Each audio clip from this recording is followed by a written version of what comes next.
Saya ini keliling-keliling bicara Pak.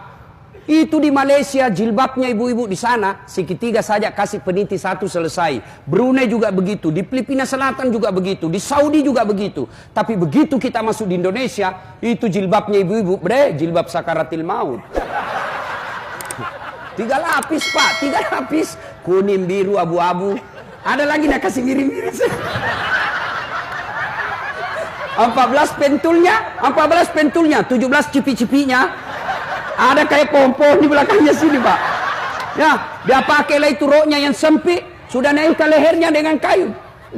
Diambil 2 meter dulu kain, ripi. Jalan ya, beginilah dia goyang.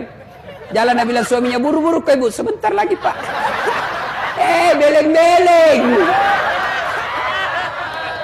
Begitu masuk waktu sholat, hayya 'alas sholat.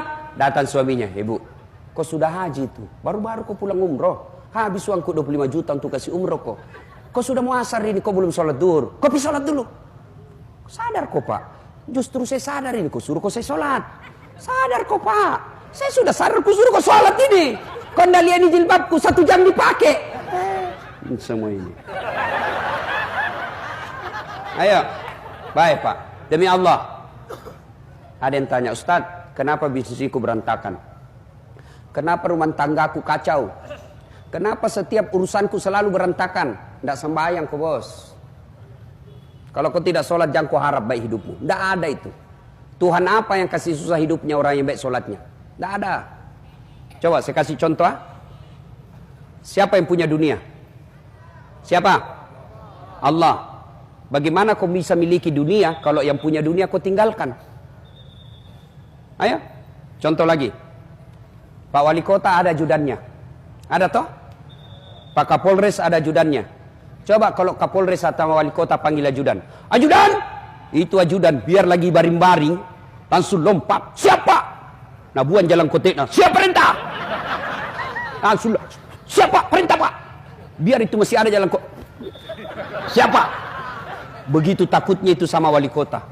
Ada ndak ajudan dipanggil sama Kapolres? Ajudan, tunggu dulu Kapolres. Sini dulu. Bapak ndak lihat saya sibuk.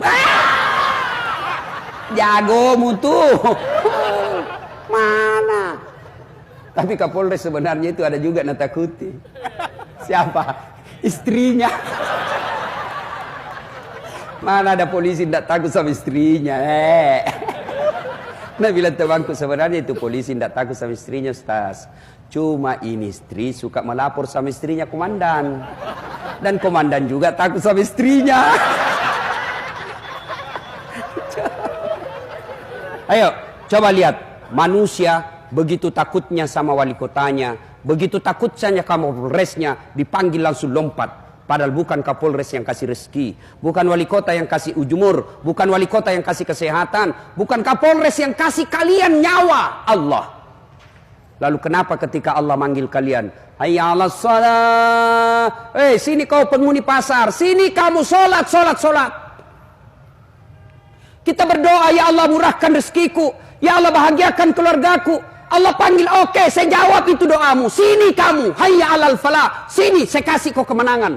Ibu tahu enggak itu artinya hayya 'alal falah? Hayya 'alal falah. Sini, saya kasih kau kemenangan. Allah panggil kita. Tapi apa jawaban kita? Tunggu, lagi ada pembeli. Urus itu pembelimu. Demi Allah, kalian mau sukses, perbaiki sholat. Tidak ada susahnya Allah kasih kamu pangkat jabatan. Maka teman-teman pegawai negeri, mau jadi kepala dinas, mau jadi camat, mau jadi sekcam, tidak usah cari muka sama wali kota. Wali kota sudah ada mukanya. Bapak juga sudah punya muka. Ada juga itu pegawai negeri kalau di depannya wali kota mereka yang tidak punya harga diri saja. Ya, siapa? Tidak laku itu zaman kolonial itu begitu, bos.